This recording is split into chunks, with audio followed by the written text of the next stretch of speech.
Yesus menghilangkan sunat tidak? Tidak. Siapa yang menghilangkan sunat? Paulus. Orang Kristen bersunat tidak? Tidak. Sama dengan penyembah pagan yang tidak bersunat, orang Yunani dan Helenisasi. Ya gitulah, Kristen nggak jelas. Iya, Kristen ini memang nggak jelas. Ada perintah sunat di Alkitab tapi nggak sunat, memang nggak jelas. Ya, gue bingung sama orang Kristen ya. Ini denger ya, laki-laki Kristen ya. Di Alkitab ada perintah sunat, lu kagak sunat. Kalian ini gimana sih Kristen? Nggak jelas. Dari tadi gue diskusi berjam-jam. Lu orang Kristen ada perintahnya, kenapa nggak sunat?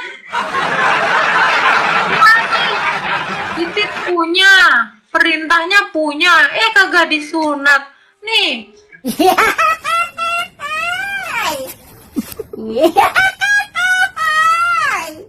ngikut siapa tau? Nah, nggak jelas ini, emang Kristen emang nggak jelas ya, kata saya, nggak jelas. Oten nih memang, aduh. Mari kita coba, sesuai nggak ajaran Yesus dengan Kristen? Tidak.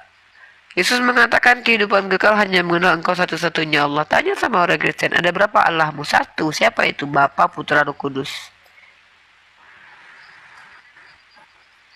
Yesus membatalkan hukum Taurat? Tidak. Tidak. Kristen membatalkan hukum Taurat? Yes. Mengikuti siapa? Paulus, Efesus 2:15. Yesus mengatakan dirinya terkutuk? Tidak. Tidak. Mengatakan kitab Taurat terkutuk? Tidak. Tidak. Pauluslah yang berani mengatakan Yesus terkutuk dalam Galatia pasal 3:13 dan mengatakan Taurat itu adalah kutukan. Galatia pasal 3 ayat 10. Kemudian apa lagi? Ya, mengajarkan ajaran pagan. Siapa yang melakukan? Paulus, dengan mengutip perkataan Epimenides yang adalah seorang peramal dari agama Yunani, dari pengikut pagan Yunani. Apa tulisannya yang dikutip oleh Paulus? Bukankah kita ini keturunan ilahi? Itu kutipan dari Aratus atau Epimenides. Siapa Epimenides? Cross check sendiri di Google siapa. Oh, mana itu Uni? Oke, Uni tunjukkan ya kutipan Paulus yang mengutip perkataan penyembah pagan untuk diajarkan ke Athena sebagai upaya sinkretisme mencampurkan ajaran monoteis dan politeis. Jadilah pernikahan nih ya, dikawinkan monoteis dan politeis. Jadilah Tritunggal. Karena Tritunggal itu tidak pernah diajarkan Yesus. Tritunggal itu dibawa pertama sekali oleh Tertullian. Dan Tertullian ini mantan penyembah Dewa Tiga atau Triad Capitolite, nama konsep ketuhanannya. Mari kita bahas ya. Jadi saya hanya menunjukkan data. Kalau dilihat dari Kisah Para Rasul pasal 17 nomor 28, kita buka datanya di sini ya. Kalau mau maki-maki saya nih, di atas saja maki-maki, nggak apa-apa, aku ikhlas. Karena aku tahu kok kebenaran itu apabila disampaikan dan itu mengganggu keyakinan segelompok orang, orang itu akan marah. Itu terjadi waktu Yesus hadir ke dunia kok. Orang Farisi dan Saduki marah kepada Yesus karena membantah ajaran mereka sampai Yesus dihabisi nyawanya. Ya, kalau kalian mau mengikuti jejak-jejak Farisi, ya naik ke atas lah, ancam aku, maki-maki aku, sebagaimana orang Farisi memaki Yesus. Yesus sering bilang kan, apa salah saya? Yesus nggak bersalah, dia salah-salahin juga. Aku juga sering nanya sama kalian, apa salah aku? Ada nggak salah aku sama kalian? Nah, ini dekku ya, Kisah Para Rasul.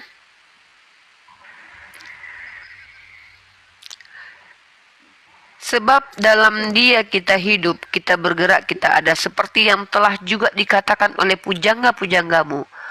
Paulus mengatakan sesuatu yang dibawa ide dan gagasannya oleh penyembah pagan. Kalau kamu mau jujur, bahkan sekolarmu telah mengakui ini adikku. Sekolar-sekolar dari kalangan Kristen telah mengakui hal itu. Coba lihat di dalam tafsir Yerusalem ataupun tafsir ND.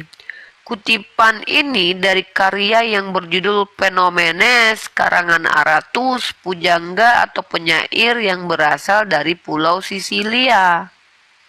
Ya, seorang filsuf dari mazhab Stoa.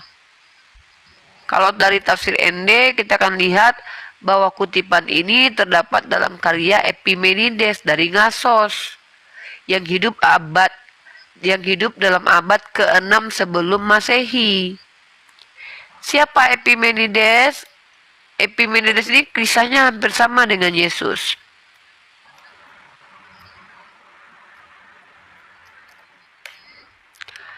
Bahkan lebih hebat lagi Epimenides. Kalau Epimenides ini, dia tertidur di goa selama 56 tahun, kalau Yesus 3 hari baru bangkit. Kalau Epimenides bertahun-tahun.